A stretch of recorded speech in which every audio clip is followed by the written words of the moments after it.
Welcome back, peeps, to Purrfect.dev, where we give you cats the freshest dose of dev snacks. Now with your amazing hosts, Alex Patterson and Brittany Postma. This episode is sponsored by Builder.io. Visually build on your tech stack. Hey, Purrfect peeps. How are you doing today? Today on the show, we have Rich Harris with us. Hello, Rich. Hey. How's it going? I'm not bad. How are you? Doing great. So glad to have you. If you haven't heard of Rich, I would be pretty amazed at this point if you're listening to our webcast. Yeah, that's great. Webcast. Yeah. Something. We're on something these days. Rich, I don't know. What are we making here? Yeah. So Rich, creator of Svelte, inventor of Rollup. Do you want to give yourself a better introduction than I can possibly do? No, I mean, that sounds about right. I work at Vercel. Before that, I worked in the news business for many years, and I do open source JavaScript-y things. I like it. Yeah. So how's it going at Vercel now that you've got your feet wet for a couple of months? What's it like? It's good. I mean, I'm in a bit of a weird position because like I'm on a team of one, and like everyone else is sort of engaged in like building this global network with like extremely advanced engineering, where like they're dealing with issues like the speed of light and how to overcome it. And like I'm here tinkering away on a little JavaScript framework. So I'm sort of a little bit separate from what I sort of think of as the real work at Vercel. But it's nice. It's like a really good home to be doing this sort of thing because, you know, the company is very sort of pro open source, and it's just nice to be able to sort of like be in the same Slack channels as some of the great minds that work there. That is a really great point too. Where do you think Vercel will fit kind of into the future of Svelte? How are they helping to build Svelte up, and what process are they taking to get you there? I mean, so the obvious one is by allowing me to focus on it full time, our development velocity has significantly improved. SvelteKit is obviously not yet at a 1.0, but we're much closer to that than we otherwise would have been. And you know, I think that's gonna also mean that we could probably do a new major version of Svelte this year, perhaps. Although again, no promises. But in the broader sense, I think it means a few different things. Like we have Steph, for example, Steph Dietz, who is she works on the developer relations team at Vercel and is heavily focused on Svelte stuff, and so like she's building out tutorial content and like examples and stuff like that, which is gonna make it a lot easier for people to get started with stuff, particularly if you know, people like to learn by watching videos. And you know, there's like, it gives us access to engineering expertise around you know, the kind of ops stuff that that Vercel excels at, but also like Vercel is a really good company for like design and things like that. So I'm interested in how we can sort of cheekily take advantage of some of that in-house expertise and apply it to Svelte. That's awesome. Yeah. If you don't know who Steph Dietz is, go check out her content. She's one of my co-founders on the Svelte Siren. She's amazing, and we love her. So I heard you say that SvelteKit 1.0, we're still working, but we're getting closer. And I heard you say that maybe Svelte 4 is, what are we looking for in Svelte 4? What might be coming in Svelte 4? Oof. Can I even like take it a step further than that? Like, let's pretend I'm a React developer. I've never heard of Svelte. Can we summarize Svelte in like a paragraph before we dive into that? Yeah, we can try. It's basically solving the same problem, which is that, you know, you want to have your rich interactive user interface, but you don't want to like manually wire up all of the DOM events and like the data flow and all of that stuff, because you end up with this complicated mess of code. And so what React and Svelte and every other component framework essentially allows you to do is to describe your user interface in a declarative way instead of what we call an imperative way of writing code. And the difference is when Svelte came out, like the difference was quite stark. Svelte was it was a compiler that takes your code and turns it into like what we described as vanilla JavaScript that surgically updates the DOM. Other frameworks now, most of them have some version of this, and even React is moving in this direction with projects like React Forget. But essentially, the difference, with all of those caveats about it being less of a difference now than it used to be, is that Svelte tries to do as much of the work of understanding your code and understanding what has changed on the page before it even gets to the browser. React has to do quite a lot of work when there is a change in the state of your application to figure out how that translates into an update on the page. And with Svelte, there's a lot less work because it has done it ahead of time, essentially. Yeah, I think the biggest thing in there is can you describe the difference between what the compiler is doing versus the virtual DOM and the benefits and differences between those? Yeah, so the virtual DOM is a way of making declarative state updates like fast enough to work in the majority of cases. And what it means is that you essentially re-render your entire application or a portion of your application, and the output of that process is this virtual DOM structure, which the idea is that will map to the real DOM once it's gone through the reconciliation process. And the framework's job is to take what was there before and take what you've just generated and figure out what has changed and translate that into updates in the page. And it works. It's a very effective technique, and it gives you a lot of flexibility about like how you generate things. But it involves a great deal of overhead, not just because you're trying to do this diffing process between what you had before and what you have now, but also because you need to re-render your entire application, or again, a sub part of your application, which means like regenerating a lot of objects and arrays and functions, and like potentially doing some fairly computationally expensive work. And so the default is to do a lot of work, and the job of the application developer is to try and make it so that you're not doing too much work. So you have like these things like use memo and stuff like that to try and like claw back some of the wasted work that you've imposed on users by using this virtual DOM paradigm. And what Svelte does by contrast is it assumes kind of that everything is not going to change, and then tries to detect the things that are going to change, and then like add some wrapper code around that to make those changes take effect. So the default is to be very fast, and then you sort of, by using reactivity in your application, you opt into this update cycle. Yeah, I don't know. I had to sort of work on that pitch and try and like vary it for who the audience is, but the original promise was by doing it this way, you get a smaller and a faster application.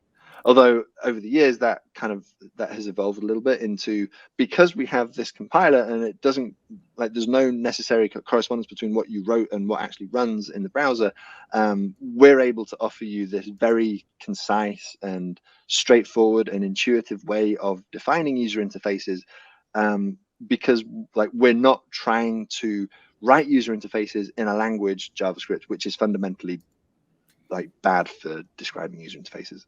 And it gives you some nice like sugar syntax that allows that boilerplate code to be kind of hidden away and taken back, where you can compile it down to what it needs to be, but you don't have to write it as a developer, which gives you a great developer experience, I think. Yeah, we're trying to do as much of the work for you as we can. Yeah. So let's go back a little bit. So what are we looking forward to with Svelte 4 and maybe with SvelteKit 1.0? Like, what's the timeline there? So the timeline for SvelteKit, I want to say like a month from now, I would like to see the code more or less buttoned up, and then we've just kind of got to figure out how we document everything. We have docs at the moment, but we don't have anything equivalent to the tutorial that exists on the main Svelte website, and it would be great to have something like that. So that, like, building that is going to be a lot of work, beyond just building the framework itself. So it's not going to happen for like at least a month, I wouldn't have thought, but it's not going to be 6 months either. It's going to be, hopefully in the low end of that. Ooh, excuse me. Low end of that spectrum. Svelte 4 is we have a few ideas about what that's going to look like. Svelte 1 and 2 were built in a time when we didn't have access to the Web Animations API, and we do now. So one of the things that we're thinking about is can we rethink how we approach element transitions and stuff like that? Have some of the goodness the Web Animations API gives you like baked into the framework, so that it's much easier to do things like transitions between layouts and stuff like that. We are also interested in how we can make the component code that gets outputted by the compiler smaller, so that if you have a very large page with like a very large number of components, that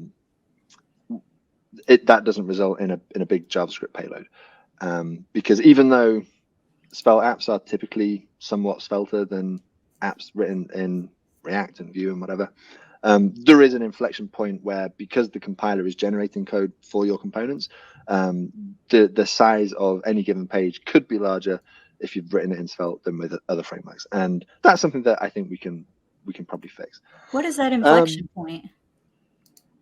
It's pretty big. So people have kind of done some research on this, and they've found that it's around like 130 kilobytes.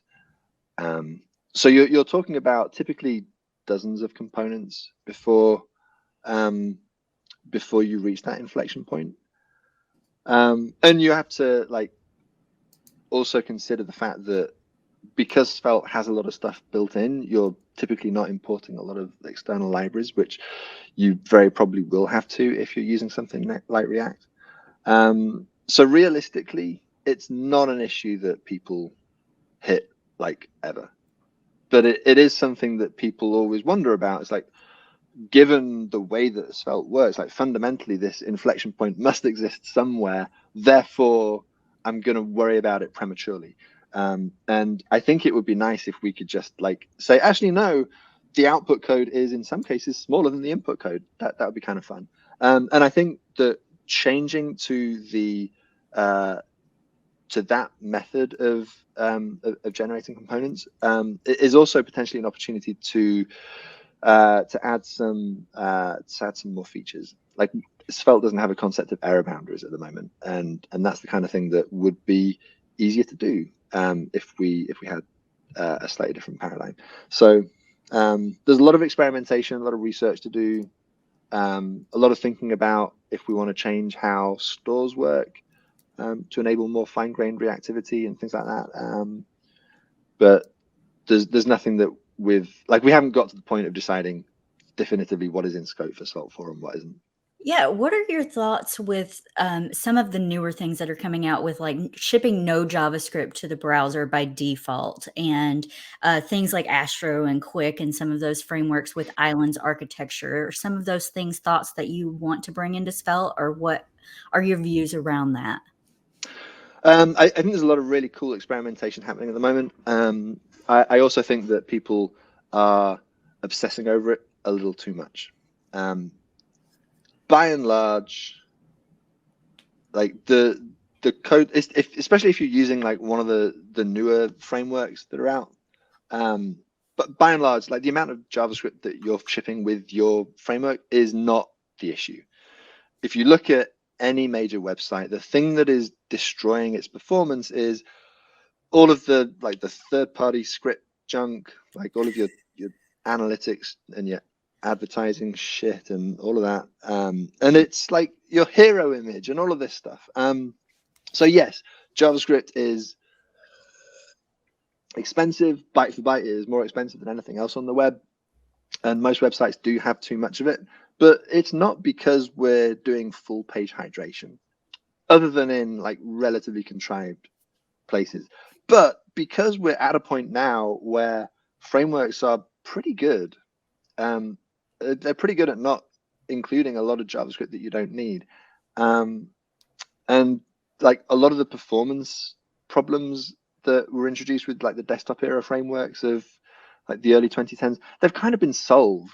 And so it's like, where do we go from here? And so the people who tend to obsess over performance are obsessing over performance. And like, this is what's left, right? We've got like right down to this, and we want to go down to this. But it turns out that that isn't the problem. That's not the performance issue that most websites have.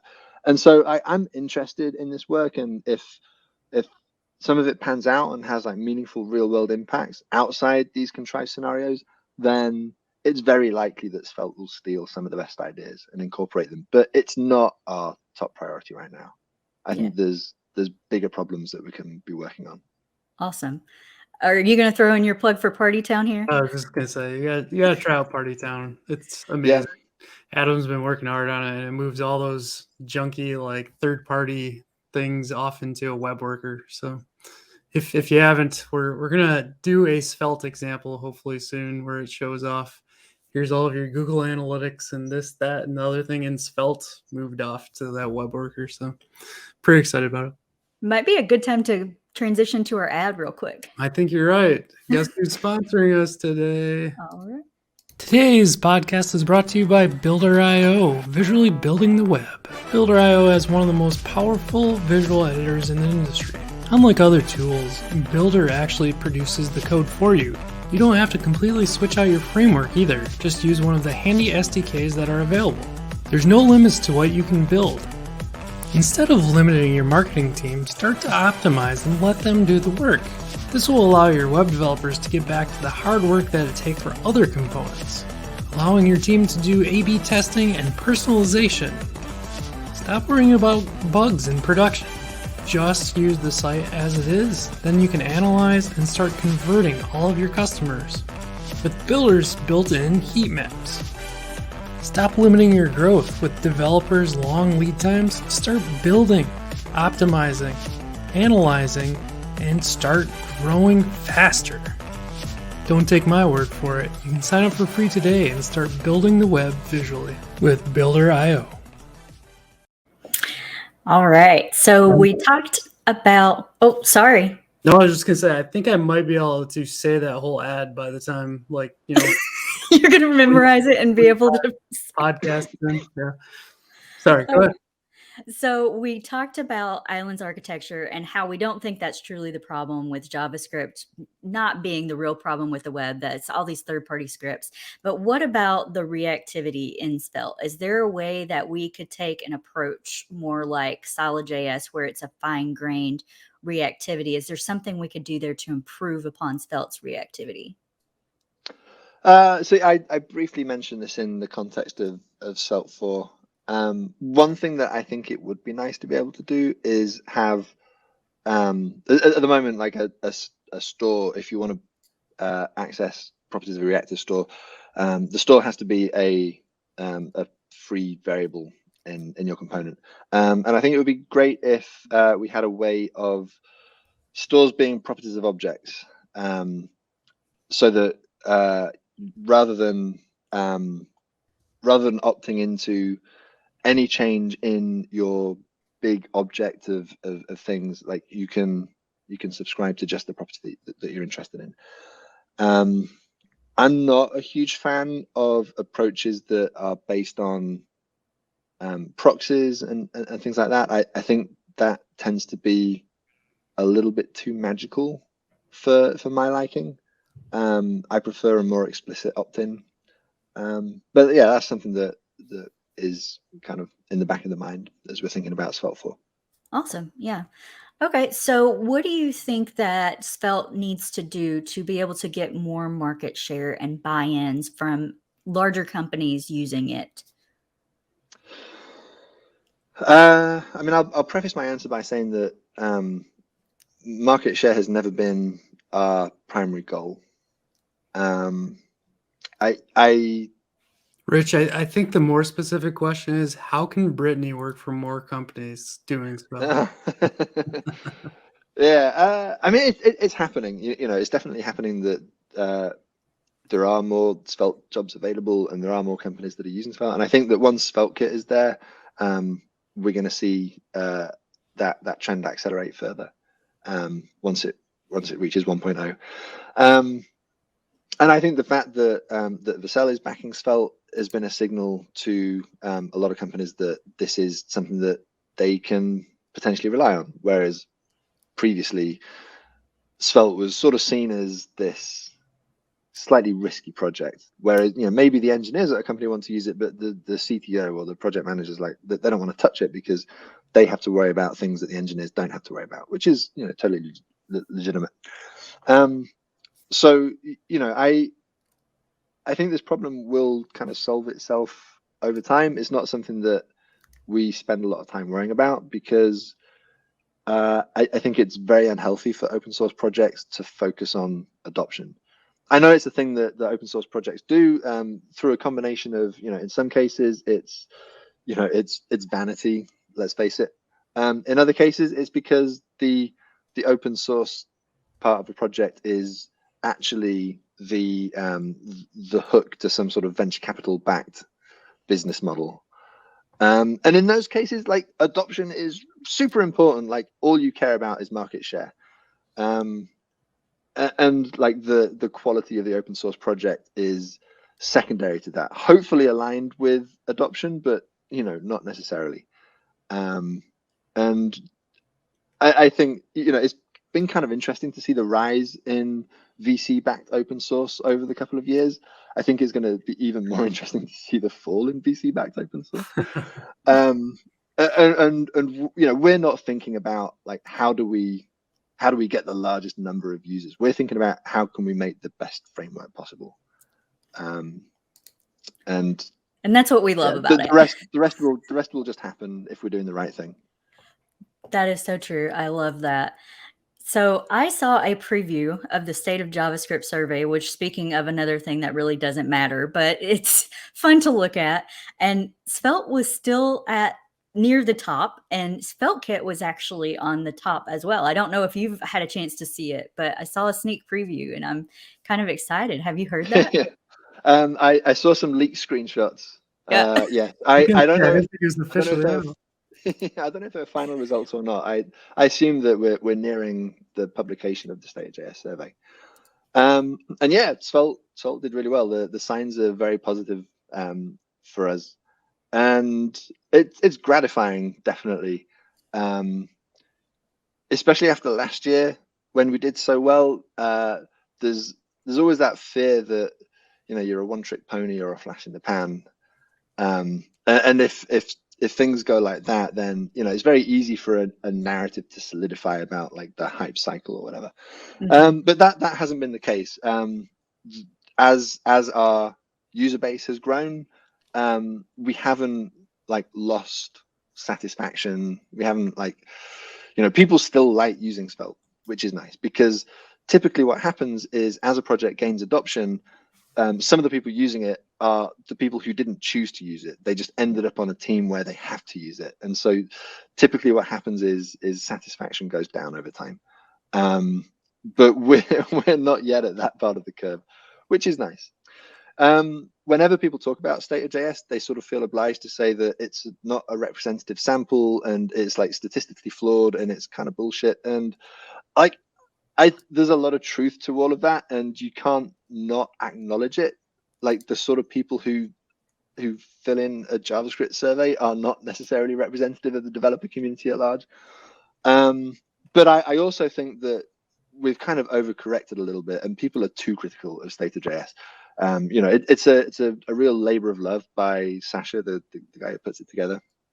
And he is super aware of all of the criticism that people level at it. And as long as you're not taking it as, like, this sort of an objective map of the developer landscape, but rather just, like, an interesting set of anecdotes and observations that are hopefully relatively consistent over time, then it's kind of interesting to look at the trends. And I also think that, you could expect, especially when people are always so ornery about everything in the JavaScript world, I would expect there to be a bit of, like, the Yelp effect. Like, you only leave a review at Yelp if you had a terrible meal, by and large. But instead, like, people filling out this survey, they're actually talking about the things that they love using, and it's, as an open source maintainer, it's heartwarming to kind of get some level of like positive feedback from people that you're not necessarily communicating with day to day. And so I think that it is reasonable to be skeptical of state of JS, but I think that, you know, a lot of the time the people who are most skeptical are skeptical because their pet projects weren't the ones that got the best results. And you know, we should take it with a grain of salt, but we shouldn't discard it. Completely. Absolutely. I think there's still value for the community there. I mean, it does show you the trends, whether that's like absolute or not. It shows you what's going on in the state of JavaScript. And I think there is value there for the community in that. So what are your favorite things about just the Svelte community in general? My favorite things about Svelte community in general. I mean, I love the fact that we have this this core team that is like truly global, and from a completely like different set of backgrounds. We have people working for all different kinds of companies, people with all different experience levels, and I think that manifests itself in the way that like we take design decisions about the framework. Everything is done like not from the perspective of any one specific use case or any one specific company, but it is truly sort of consensus driven. And the community at large, I find I think the word that I would like to use to describe the Svelte community is whimsical. Like we love whimsy. We don't take any of this stuff too seriously, because you know I think we haven't written this down anywhere, but I think one of our sort of guiding lights in the Svelte world is that web development is supposed to be fun, and you kind of see that like when you see the replies to Svelte Society tweets and stuff like that. Like people are having fun, and that makes me happy. I completely agree with that too. And I feel like it's such a tight-knit community. Not that it's small still. I mean, it's growing, but it just feels like everybody's friends in there and you can just communicate well together. And I love it. So you mentioned the core team there. How many are on the core team? It fluctuates. I think like officially it's probably about 30, because like sometimes people will come and they'll stay for a while and then they'll sort of, you know, life will intervene and they'll drop off for a bit. In terms of active maintainers, I would say like 10 or 11 or so. Okay. And are we working through issues fast enough, or is there a need for more maintainers still? I know at some point we were looking for Vite help to get to 1.0. How is all that looking and shaping up? Vite's looking in great shape. I'm really happy with the bet that we made on Vite at the beginning of SvelteKit's development. Not the beginning, but like halfway through.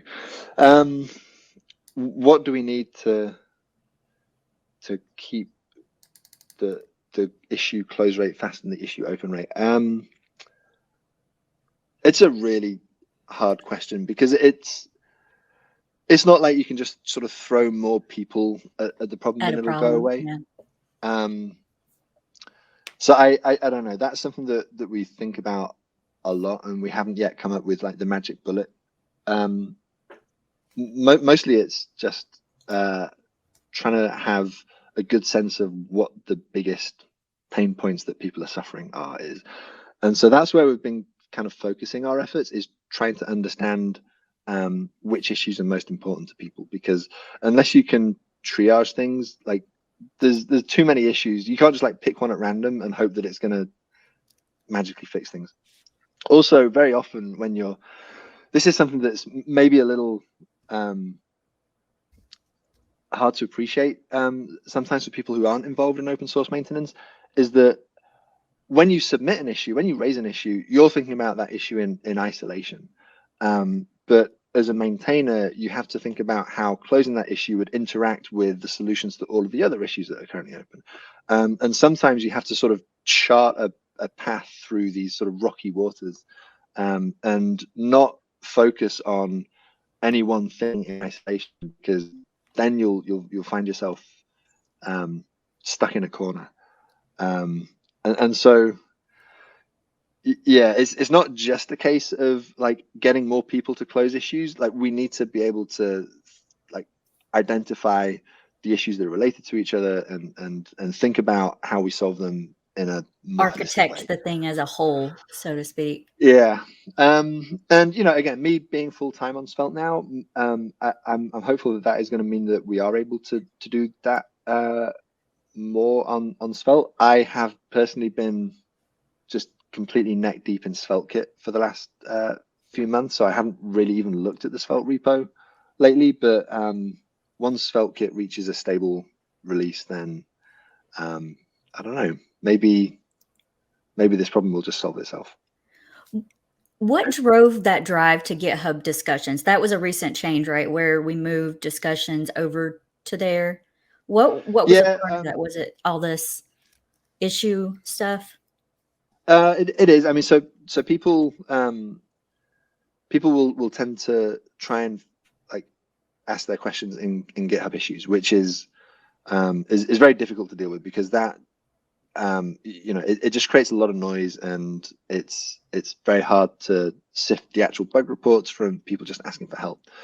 And then we've got like this separate RFC repo all the way over here, which kind of needs to be more closely integrated with the projects that it relates to. And then we've got Stack Overflow, which like it's difficult for us to monitor that effectively. And it would just be nice if we could build up a knowledge base using the website that everyone already uses, which is GitHub, in a place where we're able to get effective sort of notifications about it and stay on top of it. And like Discord is the community home, but it's too ephemeral for building up a knowledge base. And so it's really about that. It's about being able to answer people's questions without it immediately being lost in the Discord noise, and also just like trying to move people out of GitHub issues. That makes a lot of sense. We just recently made a change in the Svelte Discord too, where we added the help threads. And so if you ask a help question, it'll go straight into a thread to kind of reduce the noise a little bit and make it more maintainable. So I completely understand that. You were talking about SvelteKit again and getting that to like a stable point. So I want to talk a little bit about shadow endpoints, which was a recent change. And I wanted to understand a little bit about the reasoning behind adding this and what the benefits were in it. So, I mean, this is something that we identified a need for this right at the beginning of SvelteKit's development, and people have brought it up a couple of times, which is that you have your component that defines a page, and at the top of it, in the module context, you have a load function which fetches the data for the page. And typically the way that this works is you have an endpoint that serves the data. So for the canonical example, you have a blog page and you have an endpoint. So blog/slug.json contains the data that is going to get rendered as HTML, and then the blog/slug.svelte component is loading the data from that endpoint. And it's pure boilerplate, right? If you have a load function and all it's doing is fetching data from your own endpoint, it's going to be the same basic function every time, and you're going to be tempted to skimp on things like error handling and all of that stuff. And we wanted to be able to just get rid of that boilerplate. And a lot of people suggested, what about having the endpoint itself defined in the Svelte component? So you have your get handler right there in the Svelte component. And we thought about ways to make that work, but ultimately decided it was a bad idea to have some code that only runs on the server next to code that could run on the server or client. Even if you're able to communicate that effectively so that people understand that this code is running here, this code is running there, this code might also run there. It's confusing when you're looking at the code and you have server-side code that is in scope in your editor when you're doing like the other stuff. Like you could reference a function or a variable that is supposed to only be accessible server-side. And so we decided that the best approach would be to have endpoints and pages that share the same name are treated as a unit together. And so if your get function returns some data from an endpoint, it's immediately available as props in the page. And that just cuts down on a whole load of boilerplate. And it also enables us to post and patch and delete 2 pages, and then like render form validation errors and things like that, which typically you had to do with like in a little bit of a hacky way. So yeah, it's boilerplate reduction, and it adds some new capabilities. We're not done yet with it though, because you still need a load function for your layout components, and it's kind of annoying that you have so like we're talking about them as shadow endpoints, but we're not actually using that terminology in the documentation anywhere. So if anyone is like looking at the Kit documentation and searches for shadow endpoints, you're not going to see it, because the way that we're teaching this is like, this is the default. The default is that you have a page and you have an endpoint, and they're together. And if you have a standalone endpoint, then you can access that without it being attached to a page. But like we document the shadow endpoint as the default and the standalone endpoint as the exception. Where was I? But yeah, so your layout components still need a load function, and they do still need to fetch some data from an endpoint or wherever else. And that is a little bit weird and annoying. So we need to figure out a way to have the equivalent of shadow endpoints for layouts. But at that point, does it make sense to call them layout? Because layout seems like it's concerned with UI, and this is concerned with data. And so like we probably need to refine the design a little bit, but this gives you an idea of the direction in which we're going. We're basically trying to eliminate as much boilerplate as we can and provide a really obvious happy path for people to get data from the server really easily. And I think we're most of the way there. We're working towards a way to have like an API layout wrapper. Is that what we're talking about here on the layouts? No, so I think you're referring to the idea of having some code that runs before your endpoint code runs. So yeah, we might end up having some sort of scoped middleware. At the moment, the closest thing we have to what you would call middleware in some other frameworks is that you can do whatever you want in your handle hook, which is the code that runs when a request comes into SvelteKit. You can all sorts of stuff there. But that runs for every request, regardless of which thing is being requested. And I think what we'll probably end up doing is having some sort of a middleware function that is scoped to a specific directory. So in the same way that you have a layout that is scoped to a specific subtree of your application, we'll probably have like an __ middleware.js file that does something similar. And that would feed all of the routes in that directory or subdirectory that you're in? Mm-hmm. Okay. That makes a lot more sense. And so with this new syntax, the default way we're saying is if we have a directory and you've got like blog.svelte and then you've got the endpoint that goes along with that, we can drop that JSON syntax now. We can just do a JavaScript file and that will load automatically into the component as props. Yeah. Awesome. Just wanted to make sure I wrapped my head around all of how the endpoints are changing. And like you said, it's still a flux. There's still some things to work on, but I think we are going in the right direction. Like less boilerplate is what we love about Svelte, I think. And so getting there where we can just write these things and they just happen magically it's kind of nice. Yeah. For people who are following SvelteKit's development and like people who are already building stuff with SvelteKit, a lot of this stuff is probably a little bit confusing. It's like we're ping-ponging around and like changing things quite rapidly at the moment, and it's probably a little bit hard to keep up. And there's a lot of like terminology that we're using, like shadow endpoints, which like makes a ton of sense if you're like in those discussions, but if you're catching up after the fact, it's like, what the fuck? But once this is all done, once we've like actually figured out all of the edge cases and written up, I think it's going to feel very sort of cohesive and idiomatic and intuitive.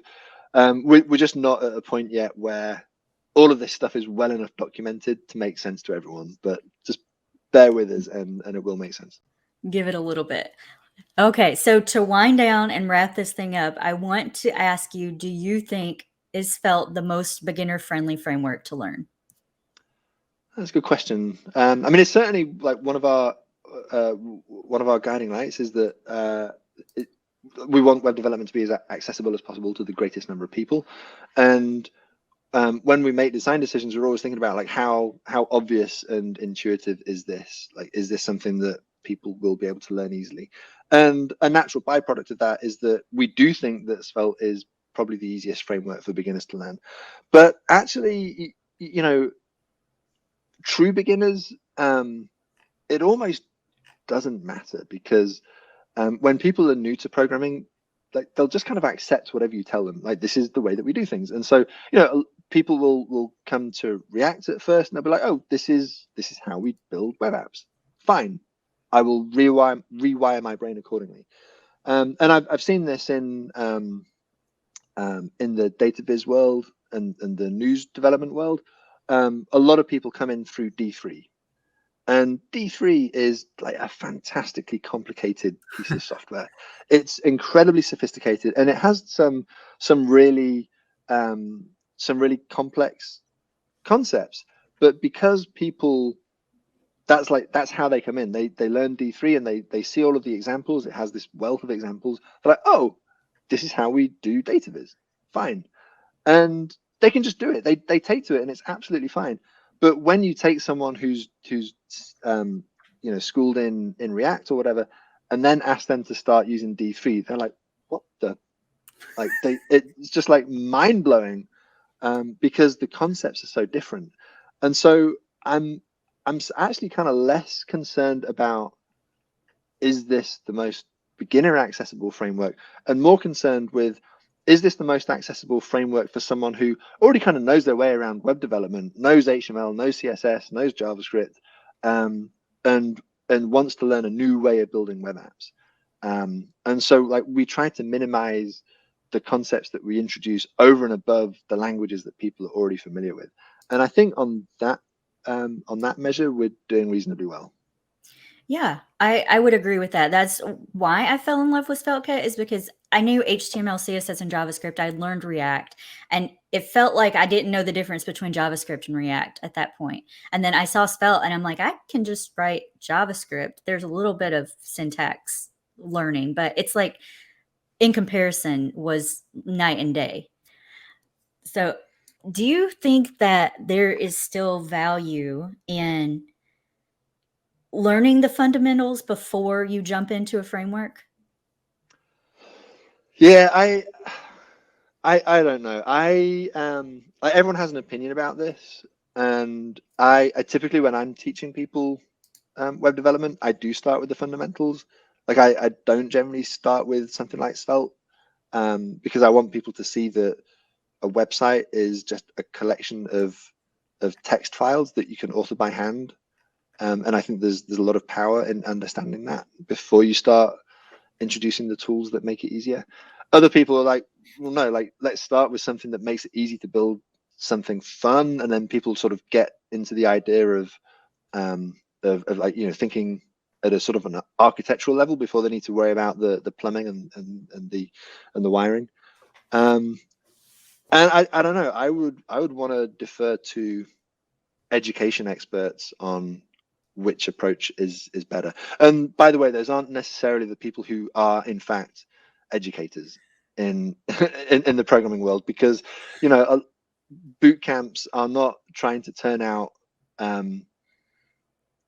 like great web developers. They're trying to churn out people who can be employed quickly, and those aren't necessarily the same thing. So I don't know. I have my preference, but it's based on a hunch, really. I would be keen to know what, you know, pedagogical experts have to say on the matter. Absolutely. All right. I think maybe it's time to transition to our Purrfect Picks. Oh, well done, Brittany. I always let you do it. I thought I would just do it. I've been talking so much today. I'm going to just keep going. So, Rich's pick is up first. Go ahead, Rich. Tell us all about the time. Yeah, I had one of those electric coffee grinders for some years, and recently it started just not working very well. Like the grounds were coming out all chunky, and I wasn't happy with my coffee. And I was looking at replacing it, and they're so like electric coffee grinders are just absurdly expensive. Like if you want a really good one, you've got to pay like $250, $300. And I like coffee, but not that much. And also it takes up a lot of space on the counter, and it's noisy as hell. Like I don't feel like I can make coffee before 7 a.m. because I wake up the entire neighborhood. And so I thought I would try out a manual grinder instead. And this is the one that was recommended. And it's great. It's like super compact. And it's obviously much quieter than an electric grinder. But I think what I like most about it is that like the act of grinding the coffee, like it takes about a minute to grind enough coffee for a cup. And it's this sort of contemplative, meditative experience. Do you have to do this for each cup? You do. Oh. Or you can like grind a batch, and then like we have a vacuum seal tub thing that you put the grounds in, and like put the plunger down, and it squeezes all the air out, and it keeps it fresh for a while. So yeah, it will do like 1 or 2 cups at a time, but you can obviously keep it, and it's much better. My coffee is much better now. It looks like it makes really good coffee. I don't know if I have time to make a cup. Like in the morning, I need coffee to go into my veins as fast as possible. Yeah. This is why I know I'm not a coffee drinker. I wouldn't go to these lengths to get coffee. Rich, second pick, your SvelteKit demo. Yeah, so I've been enthusiastic about Stackblitz for a long time. Like I'll talk about it on Twitter from time to time. And I just think more people should be aware of what these guys are doing. They have this technology called web containers, which essentially allows you to run Node in the browser. And so if you have a framework like SvelteKit, which runs on top of Node, then you can actually run SvelteKit inside your browser. And so if you go to SvelteKit.new, it will start a new SvelteKit application in your browser, and you can run it. It's just as if you were running it locally. And this is so great for us as framework authors, because we can ask people to produce reproductions for their issues incredibly easily, and we can produce demos and stuff like that incredibly easily. And so I'm just excited for more people to start like running Node in the browser, and I'm excited for what this means for the future of like how we teach full stack frameworks. And I just think it's an incredible technical achievement, and more people need to use it. I will have to have an additional plug here. Go check out this edition we did with Tomek. We break down all of that. It's an amazing technology. Love Stackblitz. I was just going to do the same thing. Tomek's really cool too. Brittany, your pick is up next. Yeah, my pick, sorry, it's going to switch you over to Discord here. So my first pick is the Svelte Discord server, which we talked a little bit about in the episode, but we have a really, like I said, tight-knit community, a lot of friends in there. We just added threads to the help channels. There's the Svelte Society chat channel, the Svelte Sirens channels in there. We talk about Svelte Summit and events that are happening. I know Kev is doing like weekly streams. I'm doing streams every couple of weeks in there, and those show up as events. So it's just a really fun place and a lot of fun Svelte stuff happening in there. A lot of cool people in there hanging out. Oh, and jobs. If you're looking for Svelte jobs, there's lots of jobs being posted. So for sure. Cool. All right. Yeah. So my second one right now is just image, but we're hoping that by the time this podcast gets released, that I will have my intro to Svelte course out, and we'll wait till some of those kinks are worked out with SvelteKit and start recording some of the harder ones that are still being worked through. But I'm really excited for this course. So looking forward to putting it out there for people to start learning Svelte. Awesome. I'm looking forward to it too. Oh, I see front end horse. Yeah, so huge props to front end horse Alex Trost. He he has this article about this crazy like generative grid thing. I'm obsessed with like these automated like creations of like NFTs or like whatever it is right now. I saw this one pop up and I thought it was cool because specifically called out someone implemented it in Svelte. In Svelte. Yes, Jeff just did that. Yeah. So you can actually go through and like do the whole regeneration steps, pick your seed, switch that out, click go. It's an incredible, like powerful way to kind of go through these iterations. And, if you change them up and make them more specific, sell them as NFTs again. So I don't know. I'm obsessed with that right now. I don't know why. I still don't get it. I know. We're going to have to do a whole pod on it just to break things down. Cool. Well, thank you for joining us once again, Rich. Really appreciate it. I can't wait to see what's coming up with Svelte now that you have more dedicated time to it.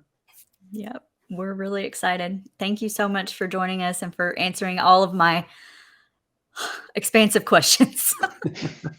Anytime. Thank you. Thanks. Later.